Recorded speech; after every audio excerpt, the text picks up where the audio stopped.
Step 3 in our change process is think.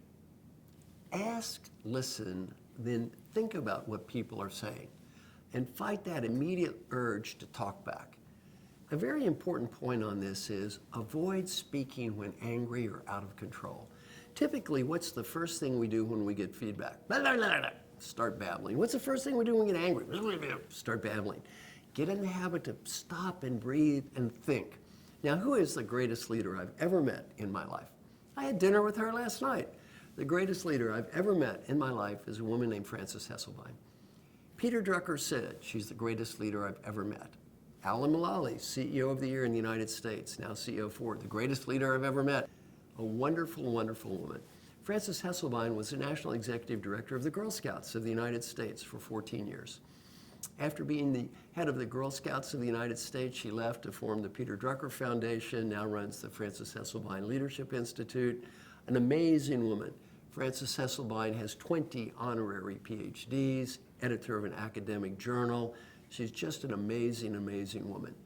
She's been doing this for a long time. Well, she does one thing before she talks that almost none of us do. And what is that? Think. Think, think, think. A great quote from Frances Hesselbein. Why should I be entrusted to control anything else if I cannot even control myself? Very important, avoid speaking when angry or out of control. Avoid speaking when angry or out of control. Now, let me give you a personal example. Years ago, I was in a monastery with a Vietnamese Buddhist monk, Thich Nhat Hanh, in Plum Village, France. We were encouraged to meditate on a variety of topics. One day the topic was anger. He said, think to a time in your life when you became angry and lost control of your behavior. We will analyze who was responsible for what happened. Came up with a case study involving my daughter, Kelly.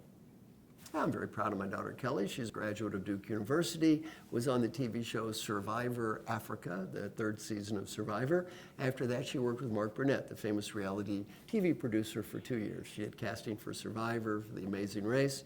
She then went on to get a PhD at Yale University and was recently ranked as one of the top business school professors in the world under age 40. Dad's very proud of my daughter, Kelly. When she was 14, though, she did something Daddy wasn't so thrilled with. Yes, my daughter at age 14 was a pioneer, ahead even of Britney Spears, in the world of navel rings. Yes, she was the first girl in her school to acquire a large and brightly colored navel ring. And there's no use having a navel ring if nobody can see the navel ring. So she got a sleazy outfit to highlight the navel ring. Well, Daddy comes home and sees the navel ring and the sleazy outfit. I reacted with something less than wild enthusiasm. Yelling, screaming, ranting, raving. In my little monastery, I meditated upon this event, and what was I thinking? My first thought, someone walking down the street and saying, what a cheap-looking kid. I wonder who her father is. My second thought, even worse, my own friends. I'm amazed Marshall lets his daughter look this way. Who was I concerned about here, her or me? Where was the deeper issue, her navel ring or my ego? If I had to do it over, I would have still said, get rid of the navel ring. I didn't have to yell, scream, and act like an idiot. Very important to realize, the second I lose control, where is the problem? As Frances Hesselbein said, the second I lose control, the problem is no longer out there. The problem is in here.